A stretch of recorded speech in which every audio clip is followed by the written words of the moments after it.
Hello दोस्तों, study class 0.2 में आपका स्वागत है। I am Sonu. दोस्तों आज हम बात करेंगे क्लास 12 हिंदी अंतराल भाग 2 अध्याय 3 बिस्कोहर की माटी। इंपॉर्टेंट क्वेश्चन बात करेंगे दोस्तों। जिस प्रकार से मैं आपको बता रहा हूँ उसी प्रकार से आपको पेपर में लिखना है और आपके अच्छे नंबर लाने से कोई रोक नहीं सकता दोस्तों। तो चलिए दोस्तों क्वेश्चन देखते हैं। पहला क्वेश्चन आपका क्या है। प्रश्न पहला, लेखक किन आधारों पर अपनी मां की तुलना बत्तख से की है। माने लेखक किन आधारों पर अपनी मां की तुलना बत्तख से की है। उत्तर, लेखक ने बत्तख मां और मानव शिशु मां की तुलना करते हुए कई पक्ष सामने रखे हैं। लेखक को दोनों में कई समानताएं दिखती है। तो क्या दे रखा है दोस्तों कि लेखक ने बत्तख मां और मानव मां की तुलना में करते हुए कई पक्ष सामने रखे हैं, है ना। और लेखक को दोनों में क्या है, कई समानताएं दिखी है। तो पहला पक्ष क्या है, खतरों से बचाना। पहला क्या है, खतरों से बचाना। आपको ऐसे ही लिखना है पेपर में, पॉइंट टू पॉइंट लिखना है। हिंदी का भी पेपर हो 12th क्लास में, आपको पॉइंट टू पॉइंट लिखना। इस प्रकार से आप लिख दिए दोस्तों तो आपके अच्छे नंबर आने से कोई रोक नहीं सकता। दूसरा पॉइंट है सतर्कता और कोमलता से देखरेख। तीसरा है आने वाले खतरे को भांपना, है ना। तीसरा क्या है, आने वाले खतरों को भांपना। तो जिस प्रकार बत्तख अपने पंखों को फैलाकर के अंडे को दुनिया की नजरों से बचा कर रखती है, उसी प्रकार माना भी अपने बच्चों की ढाल बन करके उन्हें दुनिया की खतरों से बचाती है। तो पहला पॉइंट क्या है दोस्तों, खतरों से बचाना, है ना।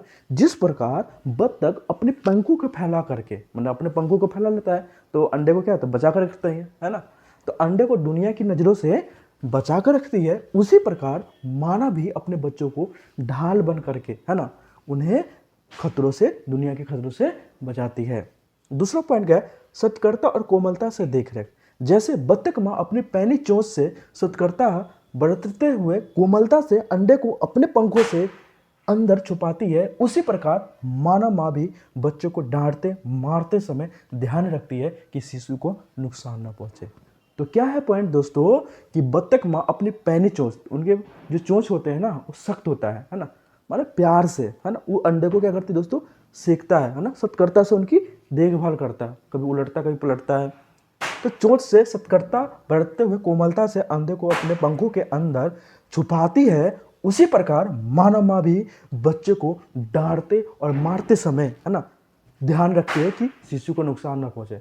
तो माँ भी, जो शिशु माँ होता है, बच्चों को प्यार से, है ना, डांटते समय, है ना, कि बच्चों को कोई नुकसान ना पहुंचे। तीसरा है आने वाले खतरों को भांपना, माने जो आने वाले जो खतरे हैं उनको भांपना।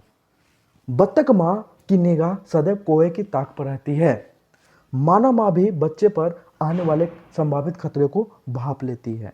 तो क्या दे रखा है दोस्तों कि बत्तख माँ की निगाह सदैव कोए की ताक पर रहती है, माने जो कोए है अंडे को नुकसान न पहुंचाए। और मानव माँ भी बच्चे पर आने वाले जो संभावित खतरे, जो है ना, कि कोई खतरा ना हो बच्चे पर, उनको खतरे को भांप लेती है दोस्तों। प्रश्न दूसरा, लेखक की प्रकृति, नारी और सौंदर्य संबंधी मान्यताओं का वर्णन कीजिए।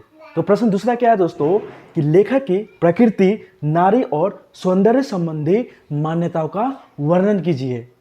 उत्तर क्या है दोस्तों, तो पहला है लेखक के लिए प्रकृति। पहला क्या है, लेखक के लिए प्रकृति। दूसरा है लेखक की दृष्टि में नारी, माने लेखक की दृष्टि में नारी। तीसरा है प्रकृति और नारी में समानता, माने प्रकृति और नारी में समानता। तो पहले विस्तार से समझते हैं। लेखक के लिए प्रकृति, लेखक का प्रकृति से गहरा लगाव था। उसे प्रकृति के कई दृश्य अनुपम एवं हृदयग्राही लगते थे।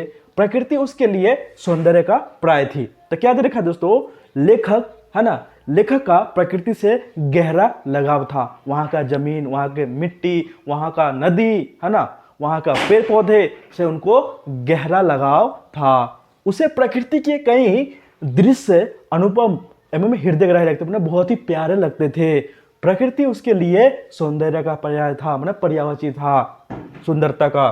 दूसरा है लेखक की दृष्टि में नारी, माने लेखक की दृष्टि में नारी। ये भी क्वेश्चन आपको पेपर में दोस्तों ऐसे ही लिखना है और आपके अच्छे नंबर आ जाएंगे दोस्तों। लेखक की दृष्टि में नारी, माने लेखक ने अपने गांव में एक रूपवती नारी देखी जिसकी सुंदरता लेखक के हृदय में बस गई। वह लेखक को सौंदर्य की प्रतिमूर्ति लगी।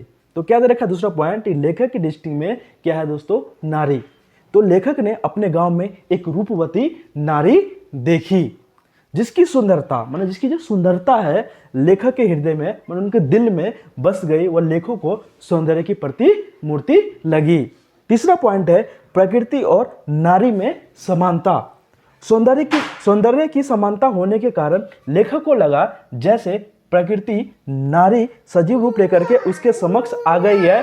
प्रकृति के समस्त दृश्यों में जूही की लता, चांदनी की छटा, फूलों की खुशबू आदि में उसे नारी के सौंदर्य का आभास होता था। सौंदर्य के समान धर्म होने के कारण लेखक को प्रकृति और नारी एकाकार होते दिखे। तो क्या दे रखा है दोस्तों कि सौंदर्य की समानता होने के कारण लेखक को लगा जैसे प्रकृति नारी का सजीव रूप लेकर के उनके समक्ष आ गई है।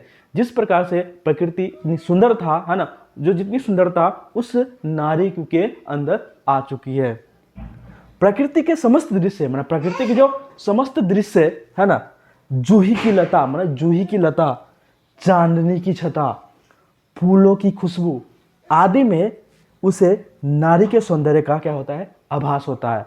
तो किस किस में दोस्तों, माने चांदनी की छटा, फूलों की खुशबू, है ना, जूही की लता, इसमें क्या होता है, आदि में उसे नारी के सौंदर्य का माने उसकी सुंदरता का आभास होता है, माने महसूस होता है।